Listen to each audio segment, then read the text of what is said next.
सैनिक दल राष्ट्र की एकता अखंडता के लिए एक ऐसा सामाजिक संगठन जो जाति विहीन, वर्ग विहीन और समता मूलक सिद्धांत पर बना हुआ है, और ये उन लोगों के लिए है जो इस देश में असमानता का खूब पीते रहे हमेशा और शोषित रहे और हमेशा कहीं ना कहीं उन पर शोषण होता है। ये समता सैनिक दल उनके आंसू पोंछने का काम करते हैं।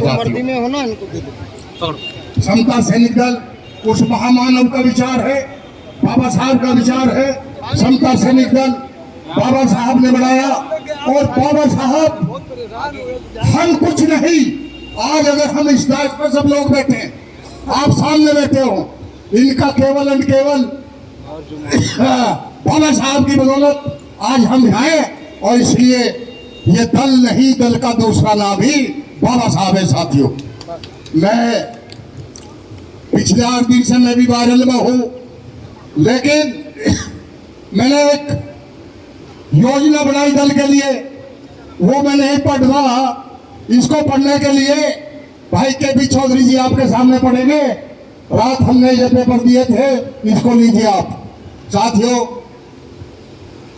बाबा साहब और भगवान बुद्ध, बाबा साहब ने ये तो लिखा था कि भाई मैं हिंदू समाज में पैदा तो हो गया, ये मेरे बस की बात नहीं थी। आइए, लेकिन मैं हिंदू समाज में मरूंगा नहीं। 1935 में डिक्लेयर किया, 21 साल सभी धर्मों की स्टडी की, और सभी धर्मों की स्टडी करने के बाद उन्होंने लिखा, अगर मैं ईसाई बनूं, मैं मुस्लिम बनूं, तो ये दोनों धर्म जो है ये विदेशी धर्म है, ये कहीं ना कहीं मेरे देश की भूमि से ज्यादा प्यार नहीं करते। और उन्होंने ये भी कहा कि मैं अगर सिख बनूं, वो पंजाब में गए, उन्होंने स्टडी की पंजाब के समाज की। उन्होंने जाके देखा कि पंजाब में भी गुरुद्वारे अलग अलग समाज के बने हुए हैं। ये जट गुरुद्वारा, ये मजहबियों गुरुद्वारा, ये रविदासियों का गुरुद्वारा, और ये चीज छोड़ लेकर के उनको बड़ा दुख हुआ। हालांकि क्योंकि ये सिख धर्म भी अपना देश का धर्म है, और ये बहादुर सारे सिख सैनिक, इस देश के लोग आप पर गर्व करते हैं, और मैं भी आपको सल्यूट करता हूं। आप सब लोग आए साथियों,